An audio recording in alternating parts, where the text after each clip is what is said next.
What is up, everyone? If you are watching this video, I just want to say thank you for tuning in. With that being said, let's go ahead and jump into this review of the Saucony Ride 15. And I think the best place to start for the review of the shoe is the differences from the Ride 14. So I definitely noticed that this forefoot and toe box is definitely more narrow. If you like a more secure fit, I think this will be a good shoe for you.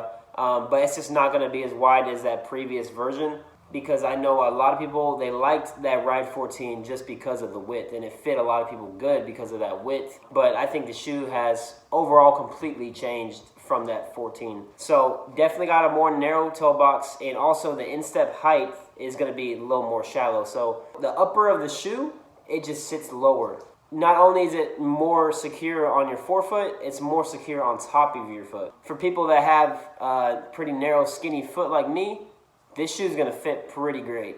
Also, the heel counter, it's nice and supportive. It doesn't have too much cushioning here or too little.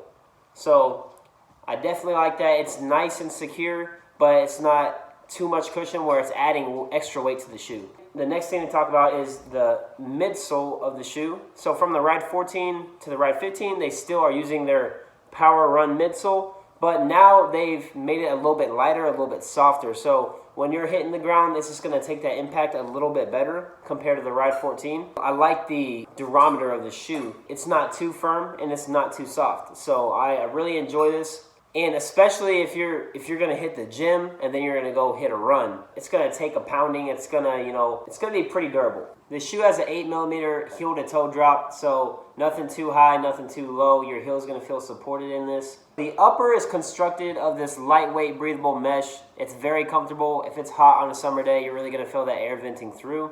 Like the first run I did in this was actually a 3-mile run, but then I did a couple 10-milers, and then I did a 20-miler, and it just eats up the miles, man.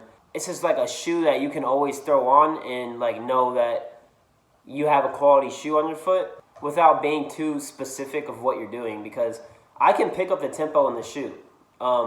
It's light enough, it's secure enough, but I can also just log those slow daily miles. Being a mid-level cushioning shoe, it's going to be best for those daily miles. Of course, if I'm picking up the speed, I'm going to want to rock with that Endorphin Speed Endorphin Pro. But if this is all I had in my shoe bag, I wouldn't be worried a bit. Unless I was doing a race, I'd be like, I should have brought my pros. And one thing that Saucony is doing that a lot of other brands aren't really doing as much is their sock liners. So having a quality sock liner is going to make a big difference, because you're just sitting on the stitching under there.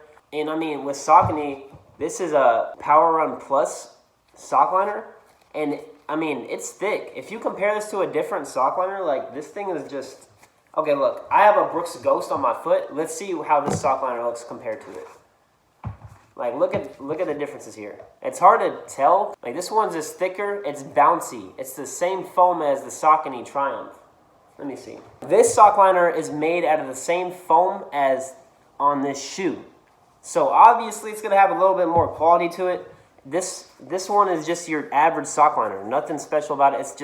It's just covering the top of that stitching in the shoe. So obviously I can appreciate when the company is putting more into the shoe, because that's just one thing they're adding. It's gonna take the impact a little bit better. It's gonna make the overall feel and experience a little bit more comfortable. I'm not complaining.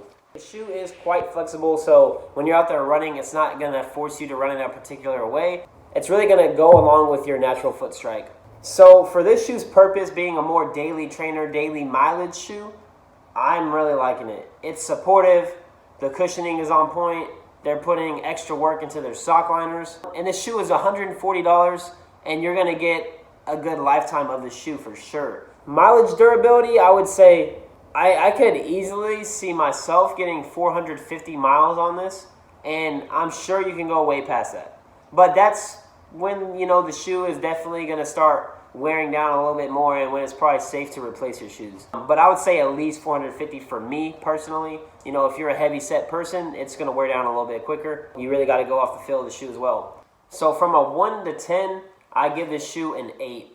It's made as a daily mileage shoe. It's a daily trainer, and I just know that durability is going to be awesome. It has good grip on bottom. It's secure. It's a good shoe to have in the trunk of the car, like I do. You know, I have this in there, and if I'm about to go around, I'm throwing this on, and I know I'm good to go. So overall, if you like a more secure fitting shoe, something to rack up those daily miles, something that's not too firm or too soft, that's going to have a good durability, you're going to like this shoe.